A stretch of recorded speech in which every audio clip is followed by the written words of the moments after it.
Hello guys, this is Alan and welcome to Gaijin World. Samahan niyo akong sagutan at himayin ng mas malalim ang mga practice questions para sa Honmen driving test. Babasahin ko ang tanong sa English at ipapaliwanag ko ang tamang sagot sa Tagalog kasama ang mga karagdagang detalye at halimbawa para mas lalo nating maintindihan. Simulan na natin. Question 1. When taking a corner, if your speed becomes 3x, the centrifugal force becomes 6x. True or false?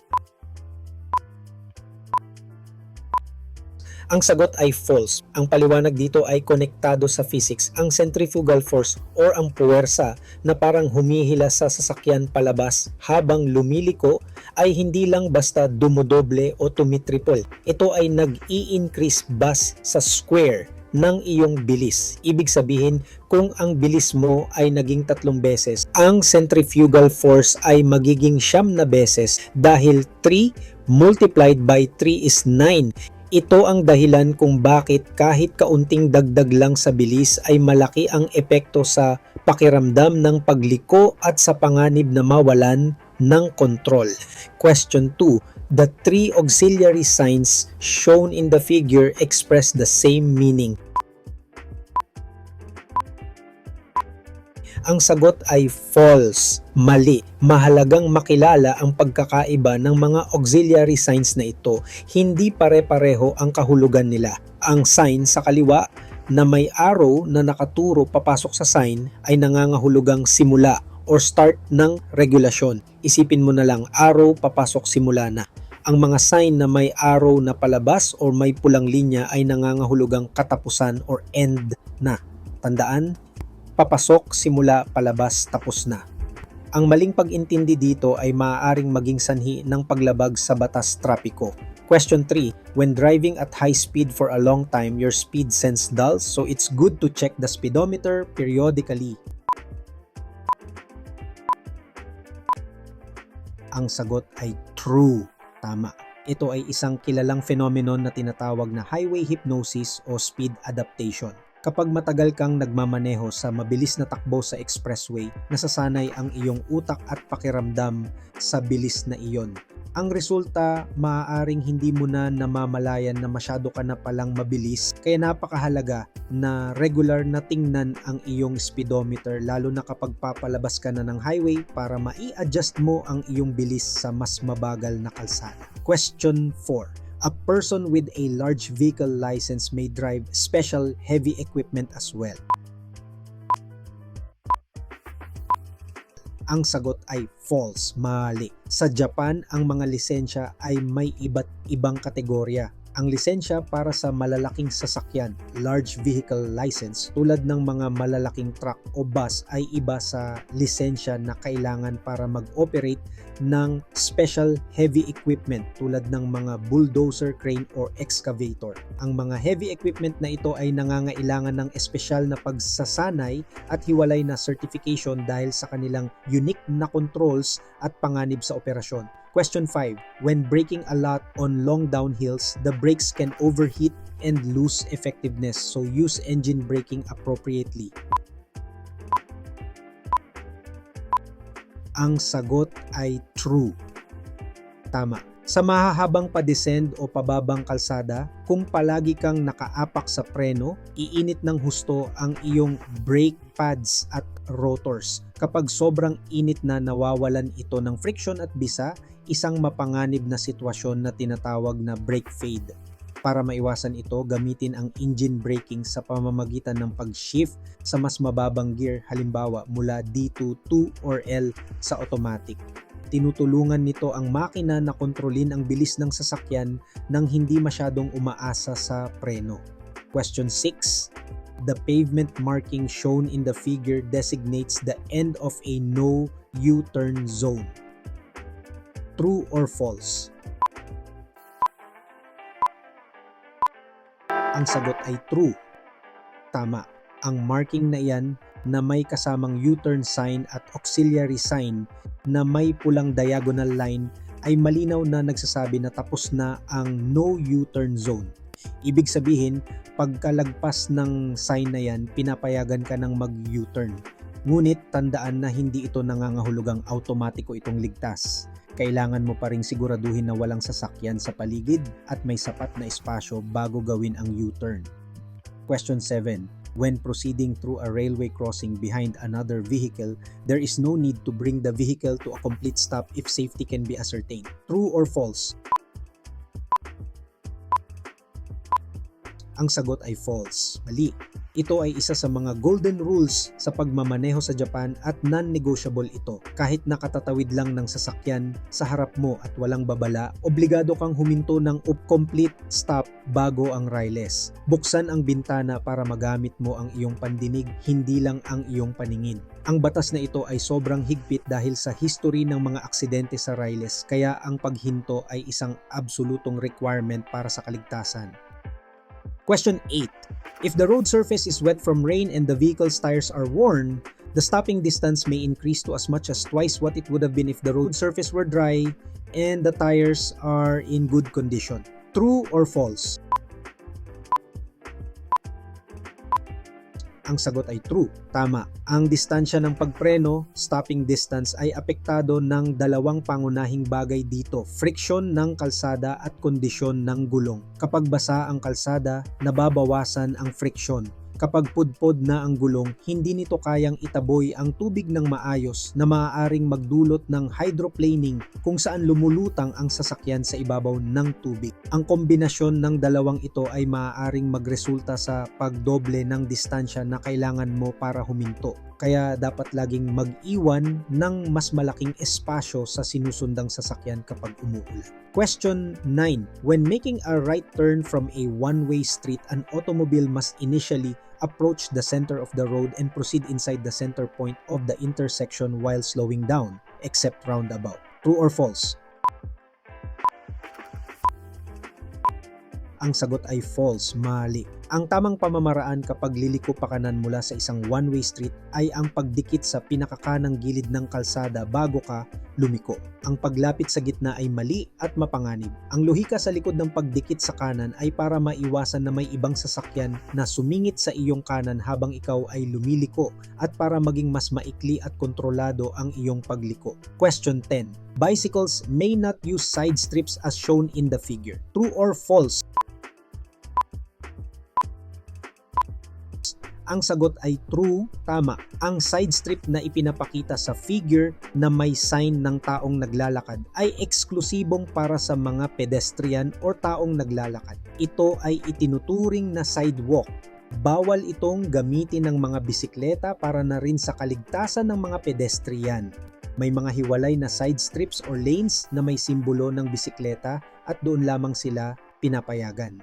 Question 11. Drivers of four-wheeled vehicles perceive two-wheeled vehicles to be closer and moving at a faster speed than they actually are.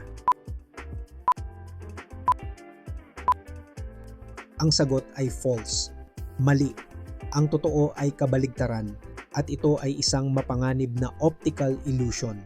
Dahil mas maliit ang mga motorsiklo, two-wheeled vehicles, kumpara sa mga kotse, madalas ay napagkakamalan ng mga driver na sila ay mas malayo at mas mabagal kaysa sa kanilang tunay na distansya at bilis.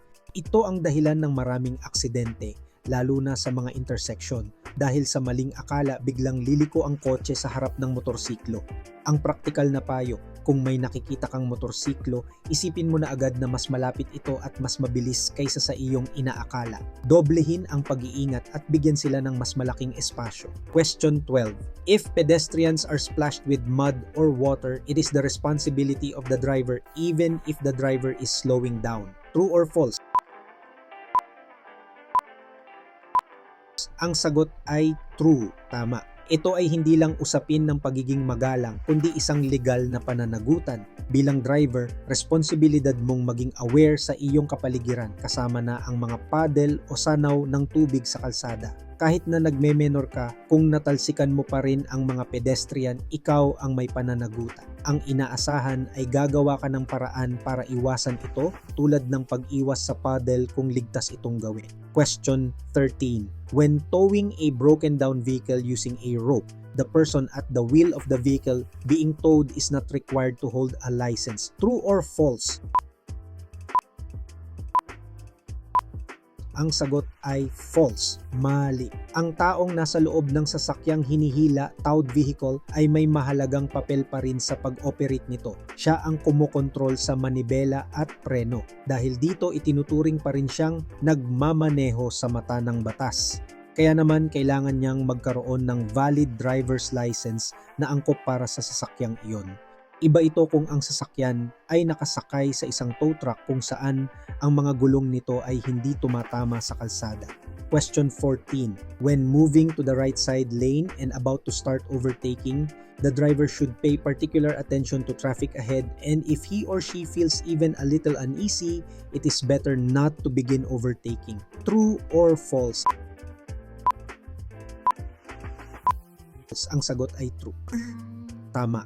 Ito ay isang fundamental na prinsipyo ng defensive driving. When in doubt, don't. Ang pag-overtake ay isa sa mga pinaka-mapanganib na maniobra. Kung meron kang kahit kaunting pag-aalinlangan dahil baka may paparating na sasakyan, may blind spot o hindi maganda ang kondisyon ng panahon, mas mabuting huwag na itong ituloy at maghintay ng mas ligtas na pagkakataon. Ang pagpilit sa isang alanganing overtake ay hindi katumbas ng panganib. Question 15. The traffic sign shown in the figure designates that the lane may be used by regular vehicles even in heavy traffic if no local buses can be seen ahead or to the rear. True or false? Ang sagot ay false. Mali. Ito ay isang bus priority lane. Ang pangunahing layunin nito ay panatilihing mabilis at on schedule ang pampublikong transportasyon. Bawal gamitin ng mga regular na sasakyan ang lane na ito kapag matindi ang traffic. Ang dahilan ay kung pumasok ka at biglang may dumating na bus, baka hindi ka kaagad makaalis dahil sa traffic at maaabala mo ang biyahe ng bus na isang paglabag. Maaari mo lang itong gamitin pansamantala para lumiko o umiwas sa sagabal basta't hindi mo hahadlangan ang bus. Question 16. Where the vehicular lane is marked off by a yellow line, vehicles must not cross the yellow line to change lanes even if an emergency vehicle is approaching. True or false? Ang sagot ay false. Mali. Bagamat ang solidong dilaw na linya ay karaniwang nangangahulugang bawal tumawid o lumipat ng lane, mayroong isang napakahalagang exception, ang pagbibigay daan sa mga emergency vehicles. Ang kaligtasan at pagbibigay daan sa ambulansya, bumbero o pulis ay mas prioridad. Pinapayagan kang tumawid sa dilaw na linya kung ito ang pinakaligtas na paraan para makapagbigay daan. Ang pagharang sa isang emergency vehicle ay isang seryosong paglabag. Question 17. In the situation shown in the figure, the regular motor vehicle must yield the road to the streetcar. Ang sagot ay false. Mali. Bagamat madalas na may priority ang mga streetcar dahil nasa fixed track sila, sa sitwasyong ipinapakita sa figure, ang wider road rule ang masusunod. Ang sasakyan na nasa mas malapad na kalsada ang may right of way. Kung pareho ang lapad ng kalsada, doon mo kailangang pagbigyan ng streetcar. Dahil sa larawan ay nasa mas malapad na kalsada, ang kotse, hindi ito obligado na mag-yield sa streetcar. Question 18. The level of battery fluid does not decrease, so there is no need to check. Ang sagot ay false. Mali. Ang fluid ng baterya na tinatawag na electrolyte, isang mixture ng sulfuric acid at tubig, ay natural na nababawasan sa paglipas ng panahon dahil sa init at evaporation. Kung bumaba ito ng sobra, maaaring masira ang mga internal plates ng baterya at hindi na ito mag-charge ng maayos. Kaya kailangan itong i-check ng regular, maliban na lang kung ang iyong sasakyan ay gumagamit ng modernong maintenance-free na baterya. Mahalagang alamin kung anong tipo ng baterya ang mayroon ka. Question 19. When getting into a vehicle, the driver should check that there is no one in front or behind the vehicle and that there are no children under the vehicle. Ang sagot ay true, tama. Ito ay isang napakahalagang safety habit na tinatawag na walk around check. Bago ka pa man pumasok sa sasakyan, ugaliing maglakad paikot dito. I-check ang harap, likod at lalo na sa ilalim. Tumingin kung may mga bata, alagang hayop, mga laruan o anumang sagabal na maaaring nasa iyong mga blind spot. Ang simpleng gawain na ito ay tumatagal lang ng ilang segundo pero maaaring makaiwas sa isang trahedya. Question 20. Overtaking is prohibited in tunnels whether there is a vehicular lane or not. True or false?